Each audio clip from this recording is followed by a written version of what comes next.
Hi, I'm Amy. And I'm Ella. And welcome to the Race Against Climate Change. This week, I'm going to be taking a look into the tech of a Formula E steering wheel. And I'm looking at how we can reduce the heat loss from our home as part of our Race to Net Zero journey. But first, we've talked a lot about the causes of the climate crisis and evidence for it in the last few episodes. But in this week's Hot Topic, I start to delve into what the consequences of uncontrolled climate change really are. Let's take a look.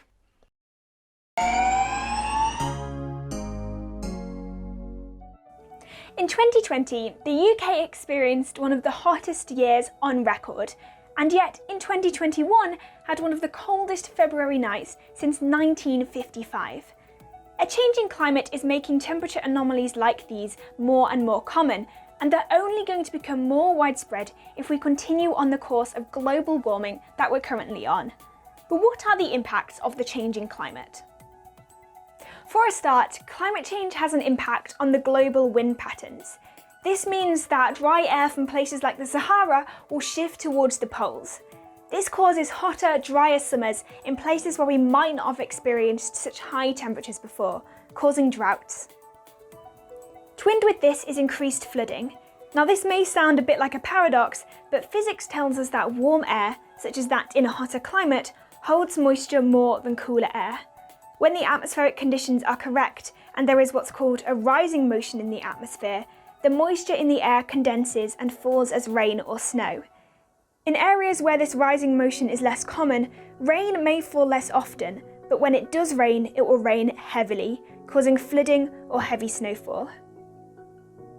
Alongside this, a warming climate is thought to possibly increase the intensity of weather events like tornadoes and hurricanes. The science isn't set on whether these storms will become more common, but it's thought that when they do occur, their impacts will be more devastating. It's also worth pointing out that these changing patterns in rainfall and temperature don't just affect humans. Many animal species around the world rely on a stable environment and specific conditions in order to survive. In the past, a slowly changing climate gave species millennia to evolve. But the rapid rate at which the climate is currently changing could wipe out millions of animals who are unable to adapt.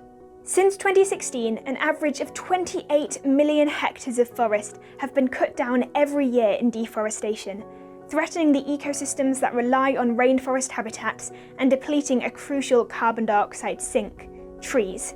And with bushfires becoming more common in a warmer climate due to dry soil and vegetation, we're at risk of losing even more forest species and habitats to the climate crisis. Animals in areas like the polar regions are also particularly vulnerable. Arctic sea ice is shrinking at an alarming 9% per decade, putting animals like polar bears and seals who rely on the ice at risk. Scientists even predict that by the end of the decade, we'll have ice-free summers in the Arctic. As ice melts into the oceans from land glaciers, we'll also see a rise in the global sea level. Sea level has risen by 8 to 9 inches already since 1880, which puts settlements on the coast at risk of submersion in the coming years. Even if we only reach the 1.5 degrees Celsius of warming aimed for in the Paris Climate Agreement, 46 million people could still be impacted by sea level rise by the next century. And finally, despite the fact that it might go against our common sense, climate change is also linked to those cold winters that I mentioned at the start. I'll let Professor Michael Mann explain why. We are seeing the jet stream start to behave in an odd manner, we might say. We see these very large meanders where the jet stream really wiggles dramatically north and south. And where it wiggles dramatically north, you're bringing a lot of warm air towards the polar region, towards the Arctic. Where it wiggles south, you're bringing that cold air down into lower latitudes, places like Texas. So as the jet stream slows down, which we expect it to, as we warm the planet, we're warming the Arctic more than the rest of the planet.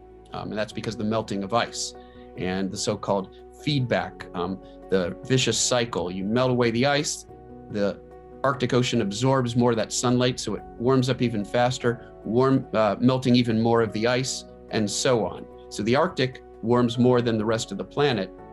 That decreases the temperature difference between the cold Arctic and the warmer subtropics and mid-latitudes, say the United States. But it's that temperature difference that is responsible for the jet stream and the so-called polar vortex. So as we warm the Arctic more than the rest of the planet, we decrease the temperature difference, we slow down the jet stream, we weaken the polar vortex. And when we weaken the polar vortex, and it's this band of tight winds that traps the cold air up near the Arctic, as those winds weaken, that cold air can more easily escape from the Arctic, and blobs, if you like, of cold air sort of break out of the polar vortex and drift south.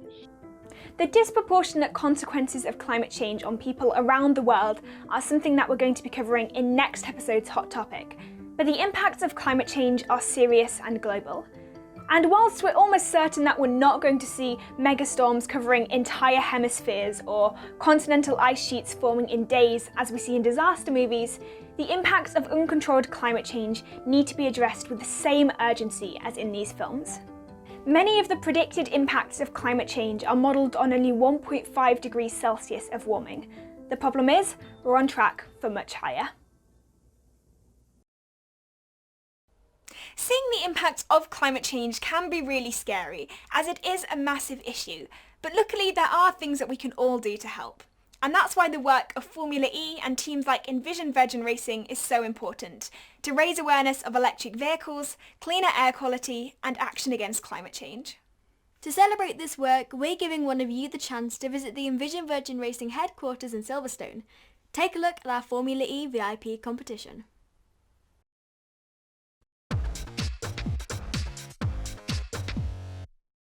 One lucky Formula E fan will be invited to Envision Virgin Racing's state-of-the-art race headquarters at Silverstone to tour the factory and garages where the Formula E engineering magic takes place. They'll also get to sit in a Formula E car and have a coach session on the racing simulator that the Envision Virgin drivers themselves train on. For anyone, this would be a visit to remember. For a Formula E fan, it's a dream come true. To begin with the chance of winning, all you have to do is answer the 3 questions that will appear in each episode and then email your answers to be entered into a prize draw towards the end of the season. All the details are in the description below. Here's this episode's first question. Question 1. By what percentage is Arctic sea ice estimated to shrink each decade? I'm sure many of us have experienced how tricky accurate steering is on our gaming consoles when playing Mario Kart or other racing games. So imagine how difficult it must be for drivers with much more complicated and expensive equipment. Exactly, and this week I wanted to take a look at just how complicated the Formula E steering wheels are and what all of those confusing buttons do in Fast and Curious.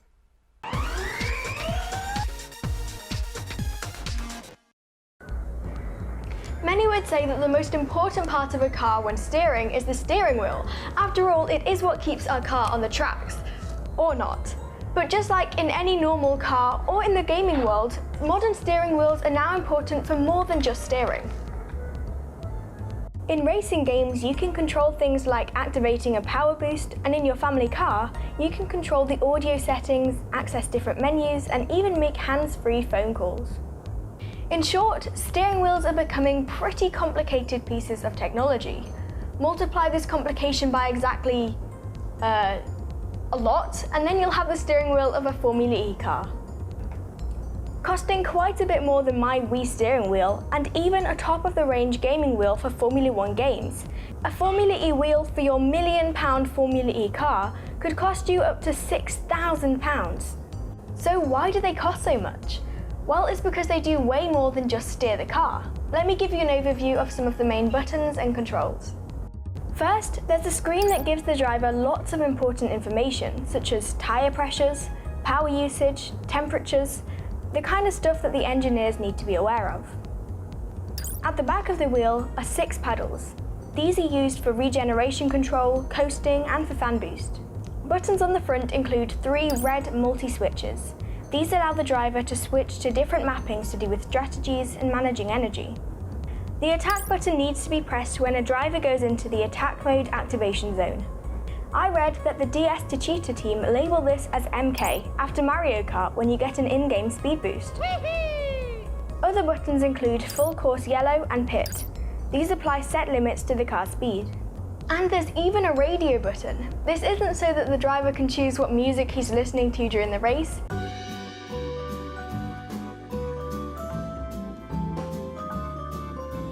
but so he can communicate with his pit team. 4.92. There are loads more controls I could try and tell you about, but to be honest, I'm not fully sure what they all do. And teams are pretty secretive about what information they share.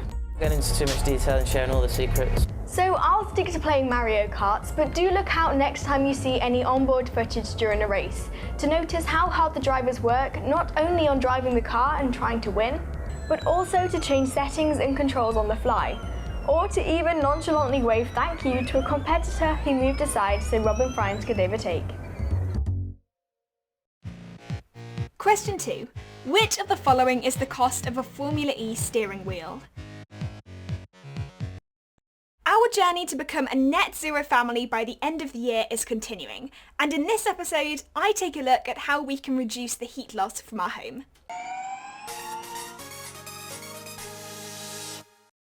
When we come to the end of this year, the last thing that we want to have to do is pay to offset lots of the carbon dioxide that we've been responsible for producing throughout the course of the year. Why? Well, for a start, it will cost us money, but more to the point, we want to reduce to a minimum the carbon dioxide emissions that we're responsible for releasing in the first place, through making changes to our daily lives. With this in mind, we've been looking at how we can try and reduce the amount of heat that we lose through gaps in our doors and walls. After all, losing heat like that is a bit like trying to reduce water wastage by retaining water in a container with holes in it. And just as you wouldn't want to keep your water tap running or turn it up to a higher flow rate in order to fill your holy container, you don't want to have to keep your heating on all day or turn your thermostat up to keep your house warm if it's letting heat out or letting colder air in, because that just wastes energy as well as your hard-earned cash.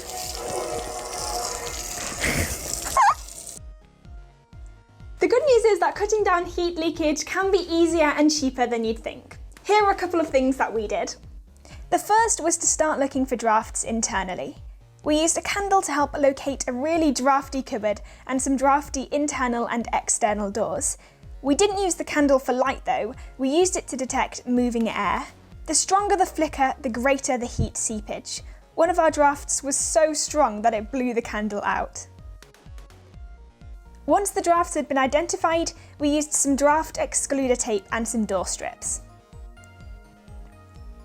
Where we had significant drafts coming in from the outside, we had to go to the outside of our house and seal up some gaps that were the result of some poorly fitted grills. These were filled with some insulation board and expanding foam. The last thing we did was to add extra draft proofing strips to our old and rather worn out external doors. We're going to look at replacing our outside doors to prevent further heat loss in the future, but these quick fixes will keep us nice and snug in the meantime. All of these fixes are quick, simple and cheap, and you'll be amazed at just how effective they are. Good insulation is not just good for the planet and your wallet though, it can also help to reduce unwanted noise. It's important to note that you need to be careful that you don't prevent any airflow from outside into your cavities via any air bricks you might have. And houses do still need ventilation and airflow, so the key is to limit drafts and not eliminate them altogether. Remember, you can find all the information needed to make similar changes yourself in our Race to Net Zero guides. Question 3. Why is a candle useful when finding drafts? And just as a reminder of how to enter the VIP competition, take a look at the details in the description below. Well, that's it for this episode. Thanks for watching. Next time, I'll be looking at the social impacts of climate change. And we'll be taking a look at how our diet and food have an impact on our carbon footprint. Until then, bye!